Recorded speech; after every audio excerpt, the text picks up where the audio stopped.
Hello everyone, myself Professor Pawan Kishore Shivankar, working as Assistant Professor in Department of Mechanical Engineering, P.R. Poti Patil, College of Engineering and Management, Amravati, and will be teaching a subject Strength of Material or Mechanics of Material. Strength of Material. Same subject has abbreviation Mechanics of Material. Subject code is 3ME02. For university exam, this subject has a weightage of 80 marks for theory and 20 marks for internal assessment. Okay? So हमारा जो subject है strength of material, सबसे पहले इसके बारे में discuss करेंगे कि इसका मीनिंग क्या है, इसका बेसिक कंसेप्ट क्या है और फिर बाद में इसका इंपॉर्टेंस क्या है.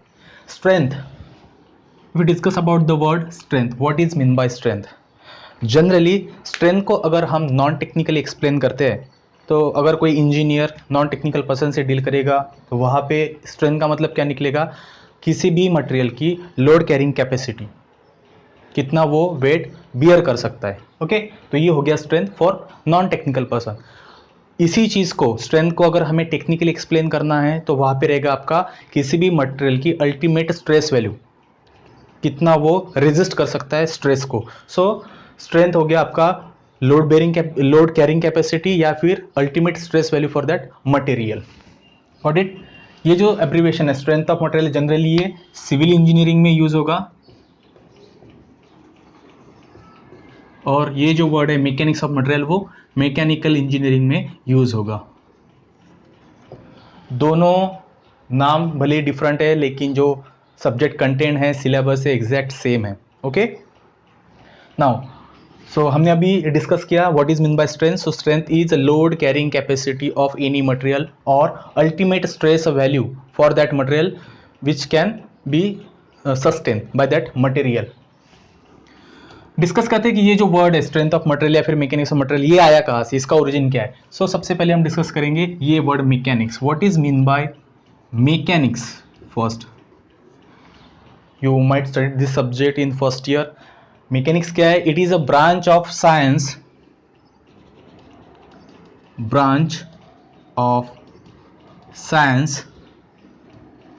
which deals with the study of force and energy and their effect on different bodies. I repeat, what is mechanics? Mechanics is a branch of science which deals with the study of force and energy and their effect on different bodies. तो ये subject हो गया आपका mechanics. Okay, different bodies. अगर हम concentrate करेंगे यही concept study of force, energy और उसके इफेक्ट रिजिड बॉडी पे. अगर रिजिड बॉडी पे ये कंसेप्ट हम स्टडी करेंगे तो वो सब्जेक्ट हो जाएगा आपका engineering mechanics which you have studied in first year. Rigid body पे अगर यही कंसेप्ट हम स्टडी कर रहे हैं तो सब्जेक्ट हो गया आपका इंजीनियरिंग मैकेनिक्स. रिजिड बॉडी मतलब क्या हुआ? Rigid body is a totally hypothetical concept in which there is no deformation after application of external load. आप कोई भी प्रेशर फोर्स लगा दो बॉडी पे, उसका डिफॉर्मेशन कुछ भी नहीं होगा. और ऐसी कोई प्रैक्टिकल बॉडी नहीं है जिसका डिफॉर्मेशन नहीं होगा. सो एक हाइपोथेटिकल कंसेप्ट है. तो यहाँ पे हम स्टडी क्या करते हैं एक्चुअली, बस हम फोर्स, एनर्जी, इसके इफेक्ट, मतलब बॉडी पे उसका इफेक्ट चेक नहीं कर रहे, हम डिफरेंट फोर्सेस और एनर्जी को पढ़ रहे हैं इस बॉडी को लेकर. ओके, सेकंड बॉडी आती है रेजिस्टेंट और डिफॉर्मेबल बॉडी. रेजिस्टेंट और डिफॉर्मेबल बॉडी मतलब वो बॉडी जहां पे आप प्रेशर फोर्स अप्लाई करो उसका डिफॉर्मेशन होगा डिफरेंट फॉर्म में. ठीक है, डिफॉर्मेशन कैसे भी हो सकता है वो हम बाद में डिस्कस करेंगे. तो ऐसी बॉडी जहां पे फोर्स लगाने के बाद में उसका कुछ डिफॉर्मेशन होगा वो बॉडी रहेगी डिफॉर्मेबल बॉडी। और अगर ये कंसेप्ट आप मैकेनिक्स आप इन बॉडी के लिए अगर पढ़ रहे हो तो सब्जेक्ट हो गया आपका स्ट्रेंथ ऑफ मटेरियल और मैकेनिक्स ऑफ मटेरियल। यहां पे नो डिफॉर्मेशन रहेगा, कुछ भी डिफॉर्मेशन नहीं हो रहा है। यहां पे डिफॉर्मेशन होगा आइदर कंप्लीट और पार्शल। वो डिपेंड करेगा जो डिफॉर्मेबल बॉडी है वो कौन सी बॉडी है, आइदर इलास्टिक है, प्लास्टिक है, वो बाद में हम डिस्कस करेंगे। ठीक है, what we are explaining here, हम क्या डिस्कस कर रहे हैं, हम सबसे पहले सब्जेक्ट का कंसेप्ट क्या है, अलग अलग वर्ड्स का मीनिंग क्या है, बस वो समझ के ले रहे हैं। सो हमने मैकेनिक्स दिखा, mechanics is what, study of force and energy and its effect on different bodies. Different body सबसे पहले हमने कंसिडर की रिजिड बॉडी, मतलब जिसका कोई डिफॉर्मेशन नहीं हो सकता, हाइपोथेटिकल बॉडी है, तो उस पर अगर हम सेम कंसेप्ट पढ़ रहे हैं तो सब्जेक्ट हो गया आपका इंजीनियरिंग मैकेनिक्स, जिसमें डिफॉर्मेशन नहीं होगा। सेकंड बॉडी हमने कंसिडर की रेजिस्टेंट और डिफॉर्मेबल बॉडी, जिसमें डिफॉर्मेशन आइदर कंप्लीटली होगा या फिर पार्शियली होगा, डिपेंड्स ऑन की बॉडी कौन सी है, इलास्टिक है, प्लास्टिक है, तो वो बॉडी रहेगी रेजिस्टेंट और डिफॉर्मेबल बॉडी। और सब्जेक्ट हो गया आपका आइदर सॉम और मॉम, मतलब स्ट्रेंथ ऑफ मटेरियल और mechanics of material. Next one, if same concept is applied on fluid particle. Okay, fluid particle पे यही कंसेप्ट अगर हम स्टडी करेंगे तो सब्जेक्ट हो जाएगा आपका फ्लूइड मैकेनिक्स। जस्ट लाइक आपका सब्जेक्ट है fluid power 1 in this semester, again you will have a subject FP2 fluid power 2 in 6th same. तो अगर आप बॉडी जैसे से चेंज कर रहे हो, rigid body, deformable body, then fluid पे पढ़ रहे हैं तो फ्लूइड मैकेनिक्स हो गया। इसमें डिफॉर्मेशन कुछ भी नहीं है, यहाँ पे डिफॉर्मेशन हो रहा है। यहाँ पे फ्लूइड में डिफॉर्मेशन कैसा होगा, यहाँ पे डिफॉर्मेशन कंटिन्यूस टाइप का रहेगा, continuous deformation. What is meant by continuous deformation? Whenever a force is applied on a fluid particle, they will displace from their original position and they will never come back to their original position. So वहाँ पे deformation force हटाने के बाद भी continuous रहेगा, तो वो रहेगा आपका subject fluid mechanics. So this is all about the mechanics and different branches of mechanics like engineering mechanics, mechanics of material or strength of material, and fluid mechanics. Got it?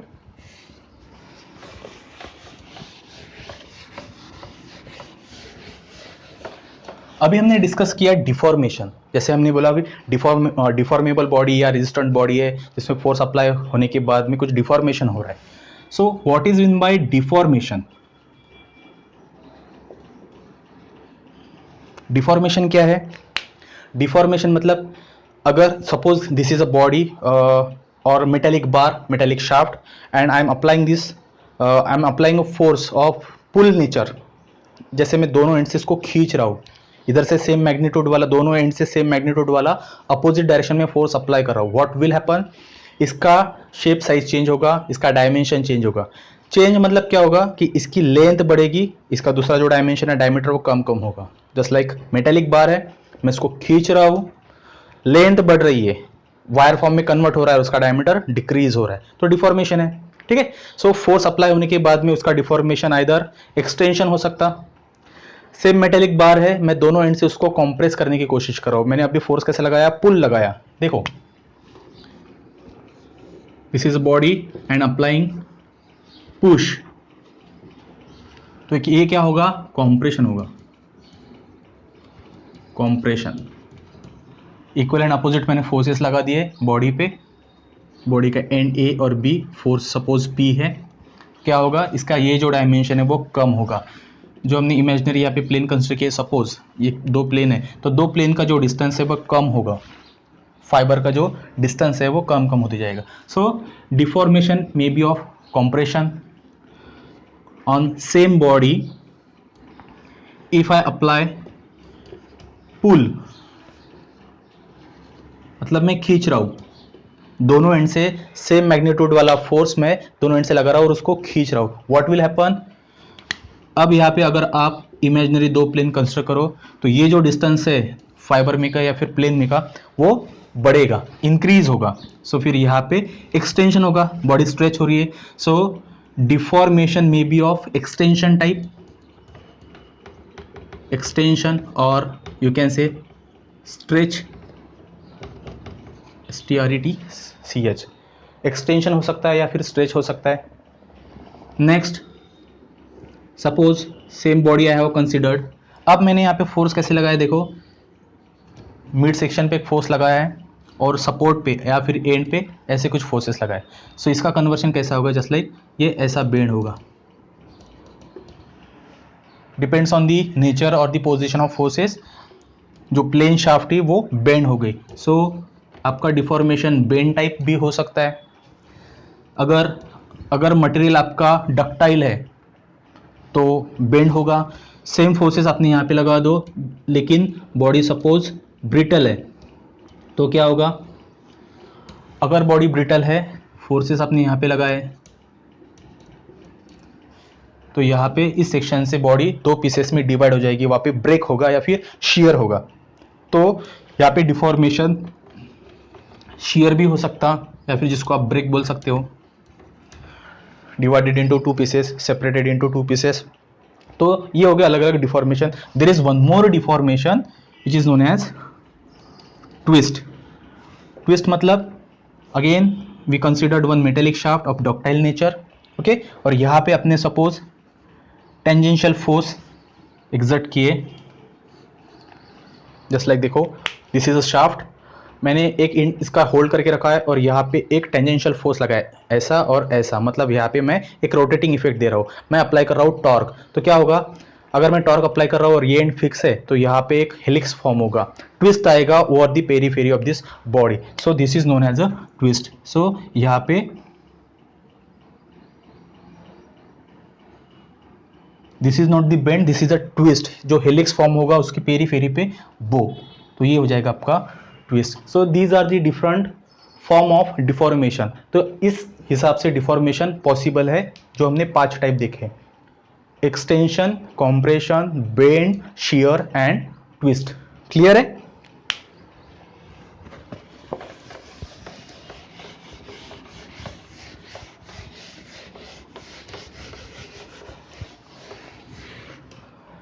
जब हम discuss कर रहे थे कि resistant body या फिर deformable body जो कुछ भी रहेगी उस पर फोर्स अप्लाई करो तो उसका डिफॉर्मेशन होगा, हमने लिखा था कंप्लीट डिफॉर्मेशन होगा या फिर पार्शियल डिफॉर्मेशन होगा। डिपेंड करता है कि वो बॉडी कौन सी टाइप की है, आइदर बॉडी इलास्टिक है या फिर प्लास्टिक है। Elastic body and plastic body. What is mean by elastic body? Consider this marker as a piece of rubber and if I am applying a pull type force on to end of equal magnitude, what will happen? This rubber will get stretched up to certain limit, okay? जैसे आपने ये force छोड़ दिया तो क्या हो जाएगा, rubber अपने ओरिजिनल शेप एंड साइज में आ जाएगा। मतलब ऐसी body whenever you apply any force it will get deform, it will get either compress or stretch.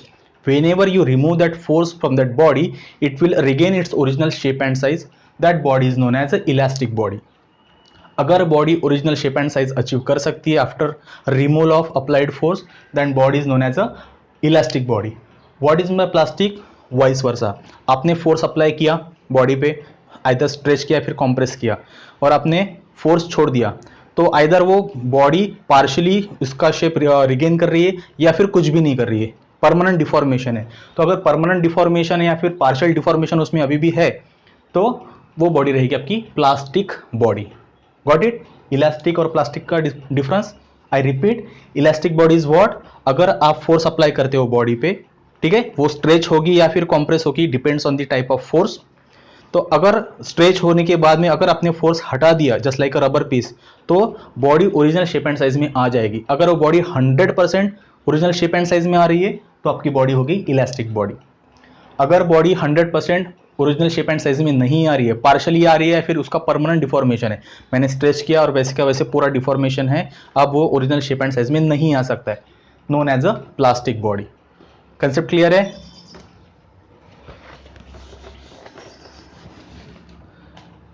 Whenever we talk about the mechanics of material or strength of material, we always use a term load instead of force. Why?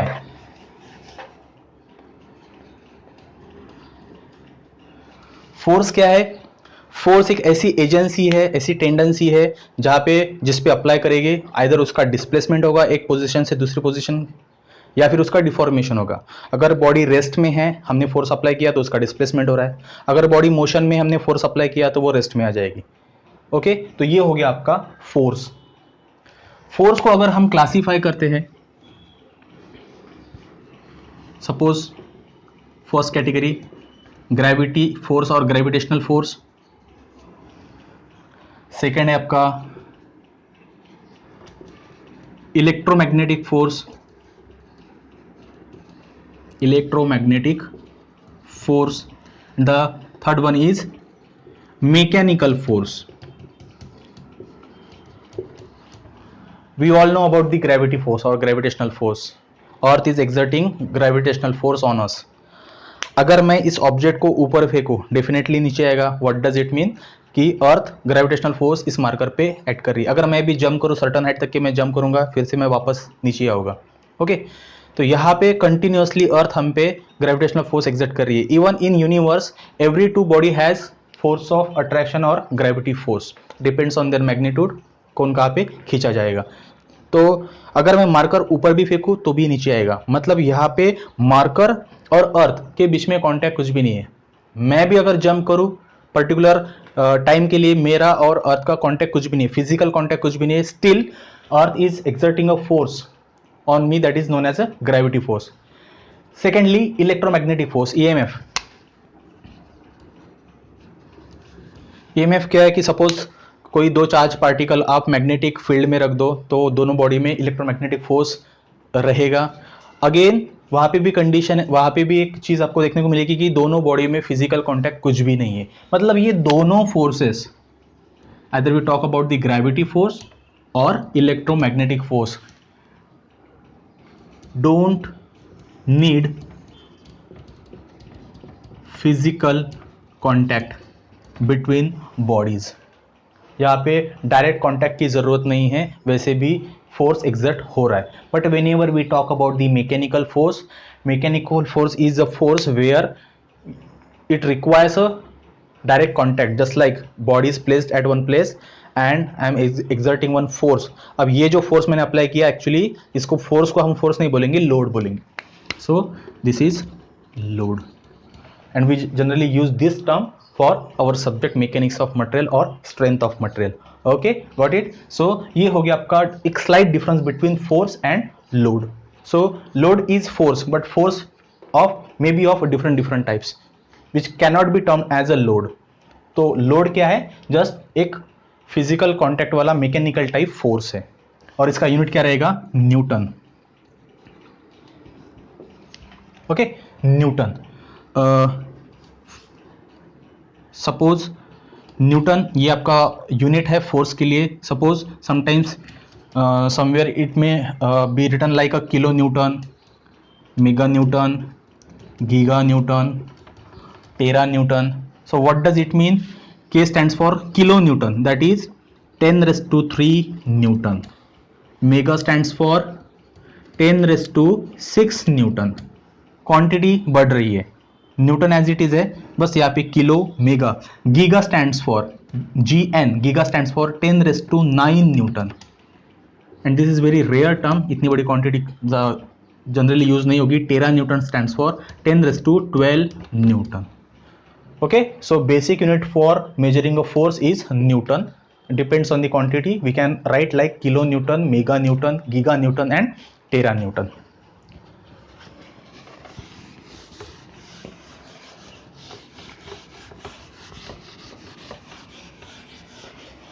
Right now we are not studying the subject unit wise, we are just looking for the concept or the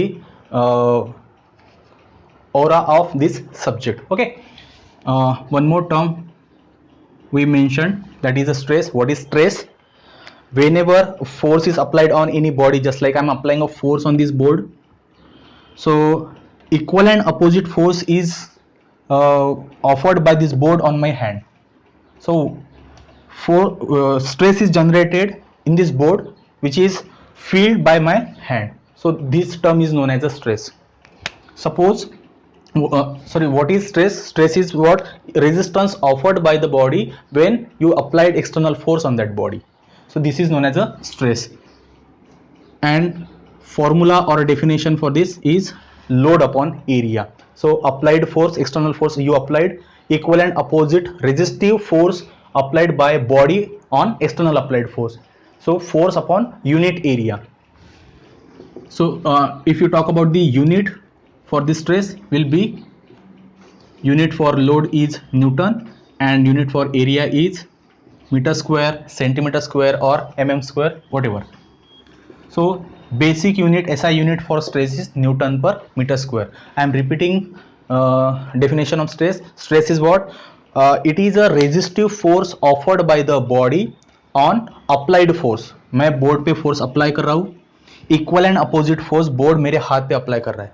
so generate, जो कुछ भी generate हुआ board से मेरे हाथ पे, वो हो गया आपका स्ट्रेस. मैं लोड अप्लाई कर रहा हूँ, लोड ही, रेजिस्टिव लोड ही अप्लाई हो रहा है, लेकिन यहाँ पे पर्टिकुलर एक एरिया पे मैं कॉन्सेंट्रेट कर रहा हूँ, बस इतना एरिया, इतने एरिया पे मैं फोर्स अप्लाई कर रहा हूँ, उतने एरिया पे मुझे एक रेजिस्टिव फोर्स फील हो रहा है. सो फोर्स पर area will be your stress, Newton per metre square. सो आपका ये हो गया SI unit, Newton per metre square. Maximum time हम न्यूटन पर mm स्क्वायर में ही स्ट्रेस को कैलकुलेट करेंगे, राइट, लिखेंगे, ठीक है. सो मेनी टाइम्स आपको यूनिट कन्वर्ट करने की जरूरत पड़ेगी. जस्ट लाइक आपको दिया है 50 newton per metre square and I want this quantity in newton per mm square. So how we will convert it? देखो, बस न्यूटन पर mm स्क्वायर में हमें चाहिए न्यूटन एज इट इज है और मीटर स्क्वायर का mm स्क्वायर करना है. So 50 as it is, newton as it is, divide by metre का mm कितना रहेगा, like 1 metre equal to 1000 mm, okay, and 1 metre equal to 100 centimetre. This is just for your information. So 1 metre is equal to 1000 mm. हमें newton per metre square का newton per mm square ही करना है. सो 10⁻3. सो 1 metre का mm में हो जाएगा 10⁻3. यहाँ पे मीटर स्क्वायर है तो इसका भी स्क्वायर, ये हो जाएगा आपका mm स्क्वायर. फिर क्या हो गया आपका 50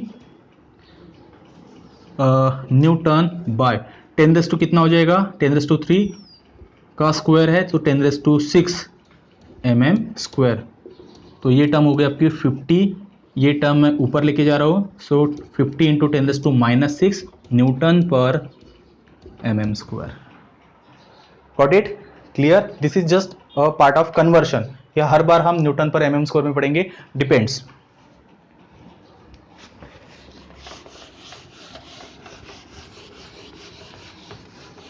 लास्टली हम थोड़ा सा डिस्कस करेंगे रिगार्डिंग सिलेबस, कि इस सब्जेक्ट का जो सिलेबस है वो 6 यूनिट में डिवाइड है. So unit 1 is about stress and strain. Stress and strain relationship for different bodies, simple body और compound body, in series, in parallel, then biaxial triaxial loading, then elastic constants, thermal stresses. So ये सब part हमें stress पहले unit में पढ़ेंगे, stress and strain relationship for different bodies. हर एक unit में न्यूमेरिकल्स है.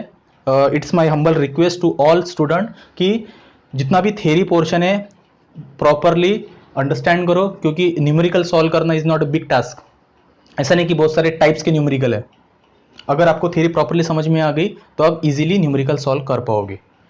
So unit 1 is regarding with stress and strain.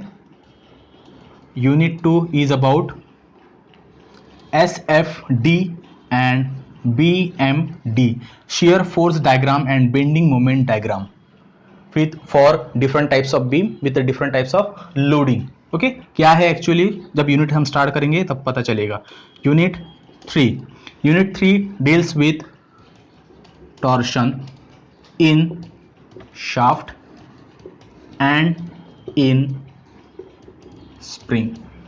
Torsion in shaft and torsion in spring. Torsion is a kind of failure. जैसे मैंने अभी twist वाला example दिया था कि शाफ्ट हमने लिया, हमने इसको ट्विस्ट किया, क्या हो रहा है, काइंड ऑफ फेल्यूर आ रहा है उसमें। सो टॉर्शन इन शाफ्ट और टॉर्शन इन स्प्रिंग, उसके डेरिवेशन, उसका प्योर टॉर्शन इक्वेशन और उसके न्यूमेरिकल्स हम इस यूनिट में डिस्कस करेंगे। Next one is unit 4 deals with thin and thick cylinder, thin and thick cylinder. Okay, उसकी ही डेरिवेशन, उसके न्यूमेरिकल इस यूनिट में हम डिस्कस करेंगे। What is mean bye thin cylinder, what is mean bye thick cylinder. Unit number 5 deals with strain energy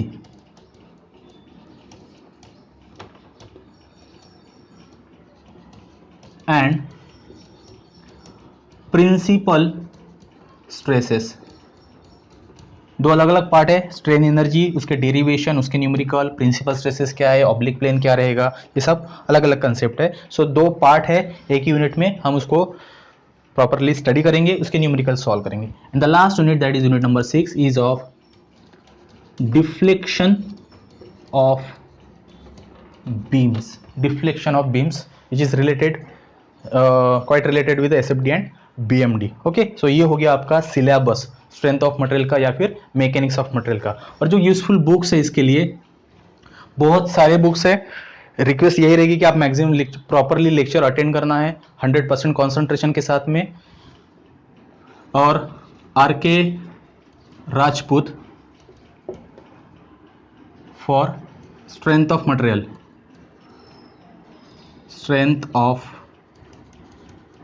material, book का heading है strength of material by R K. Rajput as well as R K.